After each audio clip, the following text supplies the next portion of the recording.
All right, so for your 2 foot max approach jump or your 1 foot max approach jump, basically if you're a 1 foot jumper or if you're a 2 foot jumper or if you're trying to improve one or the other, I want you to just focus on those jumps, all right? If you want to mix it up, you can as well. There's no harm in that. But again, you want to make sure that you're probably not trying to do too much.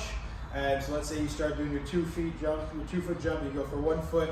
That's a lot of volume in one session. So again, you always want to start with kind of the lower end in terms of sets, and then as you kind of progress, if you feel like you're recovering really well, then you can add a bit more in. But again, less is more sometimes. We're not trying to get hurt, we're not trying to hurt our knees or ankles or anything like that. So all I want you to do for this is just videotape yourself jumping while you're trying to dunk with a ball, without a ball, right? Grabbing the rim, 1 foot, 2 hands, whatever you want to do. Just mix it up. This is all about just helping your body become more efficient at jumping, right? Helping your body kind of coordinate everything all at once, so that the more you jump, the better you're gonna get at it, all right?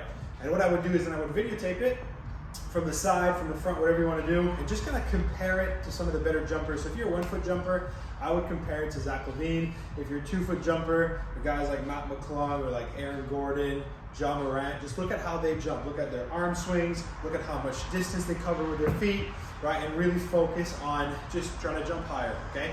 Just a few tips is when you're gonna be jumping off 2 feet, it's always gonna be, again, how much distance can you create in that penultimate? So if you're going left to right into your jump, that initial push off your right foot into your left to right, you wanna be able to cover as much distance as you can. You wanna try to get your pinkies high up in the air and have that all timed correctly. That shin angle is probably gonna be a bit negative at first. Your torso should be fairly straightforward. You don't wanna be leaning too far forward, okay? Again, just go watch the best jumpers and see how they jump. Try to mimic those angles. 1 foot jumpers, not gonna be a massive arm swing for you.